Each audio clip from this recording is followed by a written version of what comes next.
ఈ honey trap కేసుకు సంబంధించి విచారణ ముగిసిందనేసి ఎస్పీ గారు నిన్న ప్రకటించారు. ప్రకటిస్తూ ఎవరైనా దీని మీద స్పెక్యులేషన్స్ అంటే గాలివార్తలు ప్రచారం చేస్తే చట్టపరమైన చర్యలు తీసుకుంటామని కూడా మాట్లాడినారు.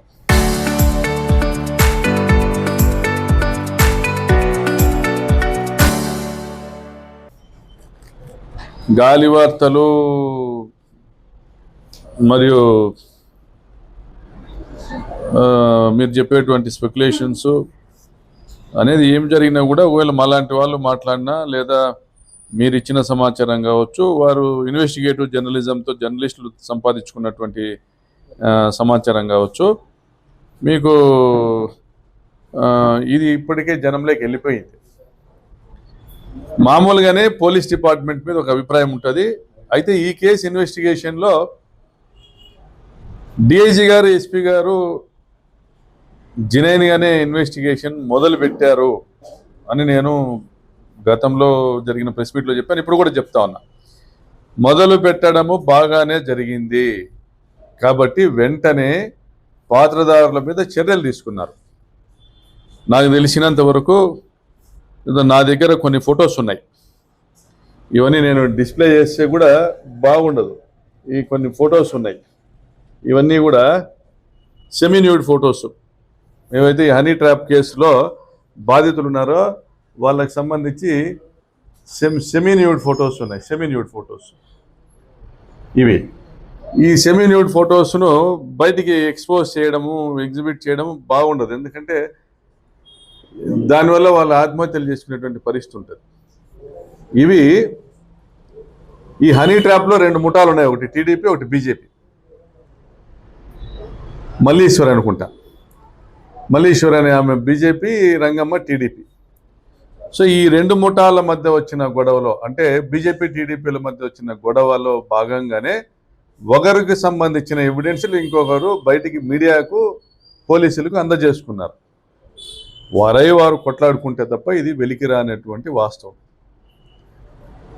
ఇవే ఫోటోలు మీ దగ్గర ఉన్నాయి, పోలీస్ డిపార్ట్మెంట్లో ఎస్పీ గారి దగ్గరను, అదర్ డిపార్ట్మెంట్ అఫీషియల్స్ దగ్గరను ఉండొచ్చు.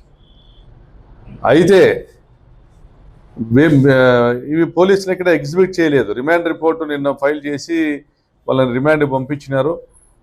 ఎవరెవరిని రిమాండ్ పంపించాము, ఎవరెవరిని డిస్మిస్ చేసాం, ఎవరెవరిని సస్పెండ్ చేసాం, ఎవరెవరిని అరెస్ట్ చేసాం, ఇవన్నీ కూడా ఎస్పీ గారు నాకు తెలిసి డిస్మిస్ చేసింది, సస్పెండ్ చేసింది చెప్పినారు. కానీ రిమాండ్కి ఎవరెవరిని పెట్టింది చెప్పినట్టుగా లేదు. రిమాండ్ రిపోర్ట్ కూడా చూడాల్సిన అవసరం ఉంది. రిమాండ్ రిపోర్ట్లో ఎవరెవరు ఏం చేశారు, ఏం క్రైమ్కి పాల్పడినారు అనేది క్లియర్గా ఉంటుంది. దాంట్లో మేము ప్రశ్నిస్తా అనేది ఏంటంటే, అయ్యా అనంతపురం జిల్లాలో ఇసుక దందా నడుస్తూ ఉంది, పోలీసులకు తెలియంది కాదు, కంప్లైంట్లు వచ్చినా మీరు చేసింది ఏం లేదు. క్రికెట్ బెట్టింగ్ నడుస్తూ ఉంది, కంప్లైంట్లు వచ్చినా మీరు చేసింది ఏంది లేదు. మటకా నడుస్తూ ఉంది, మీకు తెలియకుండా జరగడం లేదు, నడుస్తుంది, అందరికీ తెలుసు. మటకా నడవడం లేదు, ఇసుక దందా నడవడం లేదు, కర్ణాటకకి ఇసుక అమ్మడం లేదని చెప్పమానండి ఎవరినైనా. ప్రజలను అడుగుదామా? మటకా నడవడం లేదా? స్టేషన్లు, ఈ స్టేషన్లో పలానా వ్యాపారం ద్వారా, అక్రమ వ్యాపారం ద్వారా ఆదాయం వస్తుంది అంటే ఆ స్టేషన్లో డిమాండ్ ఎక్కువ పోస్టింగ్లకి. నేను డీప్ రూటెడ్గా పోలీసుల్ని నేను మీ నైతికతను నేను ఇబ్బంది పెట్టినట్లుగా మాట్లాడకూడదు. కానీ నిజాయితీ కలిగినటువంటి పోలీస్ అధికారులు సగం మంది ఉంటే, సగం మంది ఇటువంటి వ్యవహారాలకు ఊతమిస్తున్న వాళ్ళు ఉన్నారు, అక్రమ ఆదాయాలకు పాల్పడుతున్నటువంటి వాళ్ళు ఉన్నారు. మీరే ప్రూవ్ చేశారు, మీరే వారిని డిస్మిస్ చేశారు. శ్రీహర్షని మీరే డిస్మిస్ చేశారు, కొంతమంది కానిస్టేబుల్ని మీరే డిస్మిస్ చేశారు, కొంతమంది రాంబాబును మీరే సస్పెండ్ చేశారు, ఇంకో శేఖర్ని మీరే ట్రాన్స్ఫర్ చేశారు, ఇంకొంతమంది కానిస్టేబుల్ని మీరే ట్రాన్స్ఫర్ చేశారు లేదా సస్పెండ్ చేశారు. మీ ఇన్వెస్టిగేషన్లోనే ఇంతమంది బయటపడినాయి. రాష్ట్ర చరిత్రలో ఏ జిల్లాలో కూడా ఒక్కసారిగా 9 మంది పోలీసుల పైన చర్యలు తీసుకున్న సందర్భం ఏదైనా ఉందా? నేను ప్రశ్నిస్తా ఉన్నా. అనంతపురం జిల్లాకు ఇది ఒక మాయని మచ్చ కాదా? నేను ప్రశ్నిస్తా ఉన్నా. మిమ్మల్ని మురిపించేటువంటి ప్రయత్నమో మరిపించేటువంటి ప్రయత్నమో చేస్తే మీరు మోసపోకండి, మీరు మురిసిపోకండి అని మెసేజ్ ఇవ్వాలి జిల్లా ఎస్పీ గారు. మీరు మురిసిపోకండి, మీరు మోసపోకండి, వెంటనే ఆ నంబరు మాకు చేర్చండి అని మీరు పోలీస్ డిపార్ట్మెంట్ మెసేజ్ ఇవ్వాలి. చేరిస్తే ఆ నంబర్ మీద ఇన్వెస్టిగేట్ చేస్తే ఇది హనీ ట్రాప్ మాఫియాకి సంబంధించిందా లేదా ఆకతాయిల పన తేల్చాల్సిన బాధ్యత పోలీస్ డిపార్ట్మెంట్ ఇది. ఆ విధంగా ఎవరికి వాట్సాప్ మెసేజ్ వచ్చింది, ఎందుకంటే చాలామంది మీడియా మిత్రులకు ఈ మెసేజ్లు వచ్చాయి, ఫోన్లు వచ్చాయి, చాలామంది రాజకీయ నాయకులకు కూడా వచ్చాయి, చాలామంది వ్యాపారస్తులకు వచ్చాయి. ఇది ఎవరు బయటికి చెప్పుకోలేరు. మీరు ఆధారాలు తీసుకొని రాగలుగుతారా ప్రకాష్ రెడ్డి గారు అంటే ఎవరు చెప్పుకోరు, బయటికి చెప్పుకోరు. నేను ఫలాని దగ్గరికి పోయింటి వాళ్ళు ఇట్లా చేసినారని ఎవరు చెప్పుకుంటారా? వాళ్ళది nude photos, semi nude photos exhibit చేయడం లేదు. మీ దగ్గర ఉన్నాయి, డిపార్ట్మెంట్ దగ్గర కూడా వందలు ఉన్నాయి ఫోటోలు, మీరు స్వాధీనం చేసుకుని మీరు ఎగ్జిబిట్ చేయలేరు. చేస్తే చాలా తప్పు అవుతుంది. నేను కూడా ఎగ్జిబిట్ చేయకూడదు, తప్పు అవుతుంది. బట్ ఆధారాలు బయటికి తీయాల్సిన బాధ్యత మీది. మీ దగ్గర మా దగ్గర కోఆర్డినేట్స్ ఉన్నాయా, కాల్ డేటా ఉందా, వాయిస్ ఏమన్నా ఉందా, రికార్డింగ్ ఉందా అని అడుగుతా ఉన్నారు. నిన్న ఈ నోటీస్ ఇచ్చారు. మీ దగ్గర ఉన్నటువంటి సమాచారం మొత్తం మాకు ఇవ్వండి, సహకరించండి. ఇందులో మీరు సహకరించకపోయినా లేదా ఇందులో ఏదైనా వాస్తవ సమాచారం లేదని తెలిసినా చట్టరీత్యా చర్యలు తీసుకుంటాం. ఇది నిన్న పంపించారు, డిఎస్పీ గారు నిన్న మధ్యాహ్నం మాట్లాడారు, పంపించారు. ఇంకా డిఎస్పీ గారు మీ పరిధిలో దొంగతనాలు జరుగుతూ ఉన్నాయి, మేము పట్టించి ఇచ్చినాం చాలా మందిని. జగనన్న కాలనీలో, కొడిమిలో, ఆలమూరులో, మీకు నరసనాయనకుంటలో తెలుగుదేశం పార్టీ నాయకుల ఇంటింట్లోనూ జగనన్న కాలనీ వస్తువులు ఉన్నాయి. ఇంటింట్లోనూ మీకు చిత్తశుద్ధి ఉంటే సెర్చ్ చేయండి, ఇంటింటికి సెర్చ్ చేయండి. దొంగల రాజ్యము ఇది నడుస్తూ ఉండేది ఈరోజు అనంతపురం జిల్లాలో, దొంగల రాజ్యం అనేది. నీకు ఆలమూరులో ఒక ఆటో పట్టించాము, ఒక జీపు బొలెరో పట్టించినాము, రెండు మోటార్ బైకుల నంబర్లు ఇచ్చినాము, ఫోటోలు తీసినాము, నిన్న ఒక దొంగను పట్టించి ఇచ్చినాము. ఆలమూరు జగనన్న కాలనీ నుంచి దొంగతనాలు చేసుకొని పోతున్నటువంటి వస్తువులు. మీ దగ్గర చర్యలు లేకపోతే ఏం ఎక్స్పెక్ట్ చేస్తాం? మీ దగ్గర నుంచి దొంగలకు మీరు ఊతం అందజేస్తున్నారని మేము భావించాలా? ఏం భావించాలా? ఒకడైతే సిద్ధార్థ్తో మాట్లాడతావా, శ్రీరామ్తో మాట్లాడతావా అన్న వీడియో పెట్టాడు. ఆ వీడియో వచ్చింది, ఒకడు మాట్లాడుతున్నాడు. పోయి దొంగతనానికి పోతే ఆ వాచ్మెన్ పోయి, ఎవరయ్యా నువ్వు ఇక్కడ వచ్చి సెంటరింగ్ సామాన్ నింపుతున్నావు అంటే, నేను ఎవరో తెలియదా నీకు? నేనంటే ఏమనుకుంటా, వాడు ఆఫ్టర్ ఆల్ ఒక పంచాయతీలో ఒక చోటా సైజ్ లీడరు, గల్లీ లీడరు, కొంత క్రిమినల్ బ్యాక్గ్రౌండ్ ఉంది. వాడు సిద్ధార్థతో మాట్లాడతా, వీడియోలు ఉన్నాయి మా దగ్గర, సిద్ధార్థతో మాట్లాడతావు, శ్రీరామ్తో మాట్లాడతావు అంటే, దొంగతనం చేసే నా కొడుకులంతా ఇలా పేర్లు చెప్తా అంటే మీ డిపార్ట్మెంట్ ఏం పట్టించకపోతే ఇది దొంగల రాజ్యం అనాలా, ఏమనాలా?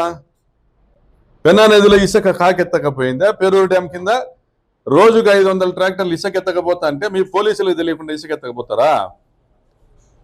నేను కూడా ఒక బాధితుడిగా మాట్లాడుతా ఉన్నా. ఇది దొంగల రాజ్యం. ఇక్కడ ఇసుక అమ్ముకుంటారు, రైతుల నుంచి టోల్ కలెక్ట్ చేస్తారు, టమాటా రైతుల నుంచి వసూలు చేస్తారు. కక్కలపల్లిలో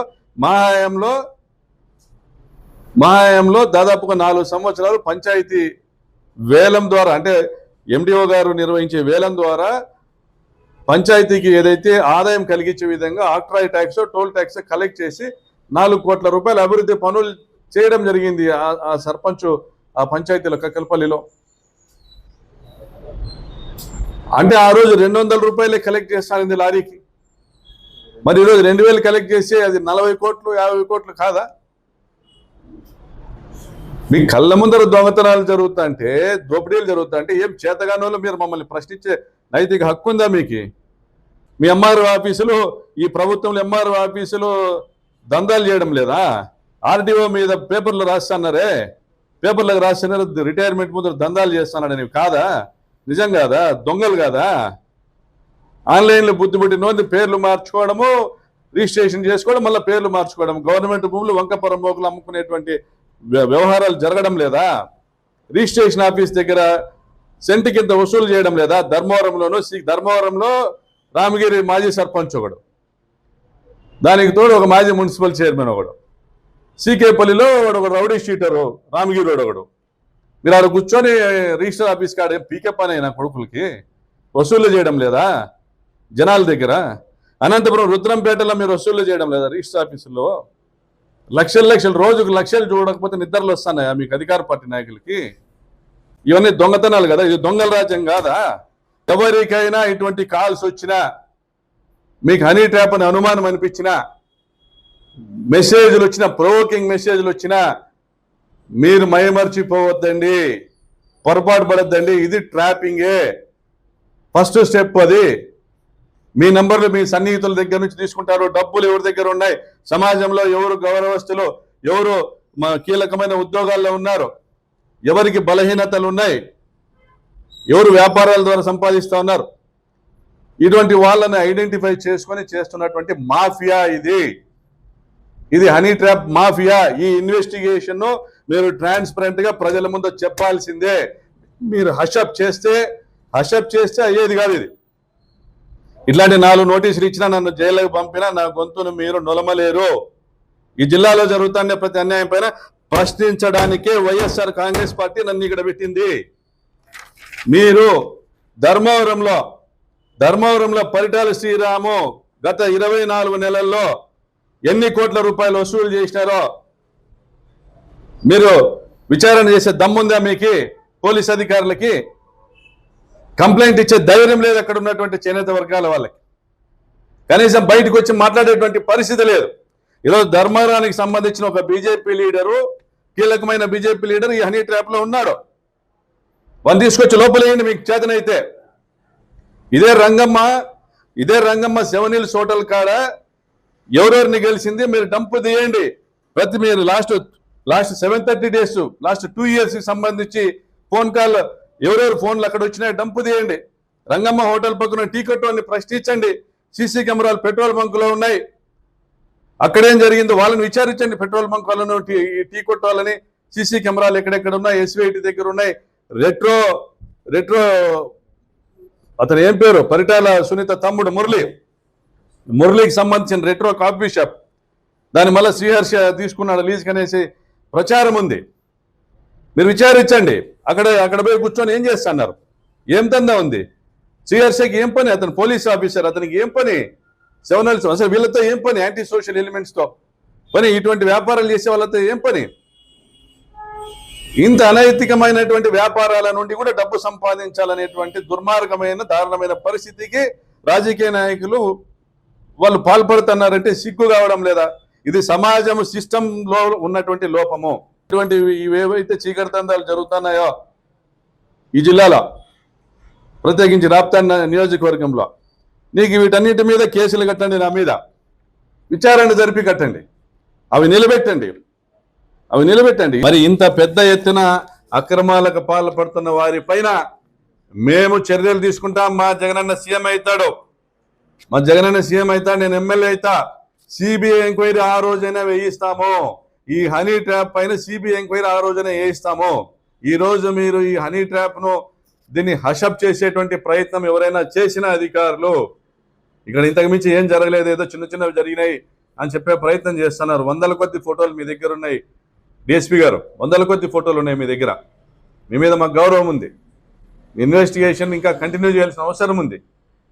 దీనిలోకి రాజకీయ నాయకులు ఎవరైతే సూత్రధారులు ఉన్నారో, ఈ పోలీసుల్ని ఇక్కడ నియమించుకున్నటువంటి నాయకులు ఎవరైతే ఉన్నారో వాళ్ళని మీరు విచారించాల్సిన బాధ్యత మీకుందని మీకు సూచన చేస్తూ, మీరు పిలిచినప్పుడు ఖచ్చితంగా కూడా హాజరైతా. నేను దీనికి సమాధానం ఇస్తాను రిటర్న్ గాను. మీరు పిలిచినప్పుడు హాజరైతాను. కానీ బాధ్యత మీది. సోషల్ పోలీసింగ్ చేయాల్సిన బాధ్యత మాది, పోలీసింగ్ చేయాల్సిన బాధ్యత మీది. సమాజంలో ఇటువంటి దురాగతాలను అడ్డుకట్టవలసినటువంటి బాధ్యత మీది. మీరు అది గుర్తెరిగి ప్రవర్తిస్తే మేము కూడా మిమ్మల్ని అభినందించే సిద్ధంగా ఉన్నాము. మరొకసారి ఇటువంటి ఒక హనీ ట్రాప్ లాంటి ఒక అసహ్యకరమైనటువంటి విధానాన్ని వెలుగులోకి తెచ్చినటువంటి డిఐజీ గారికి, ఎస్పీ గారికి అభినందనలు తెలియజేస్తూ ముగిస్తాము.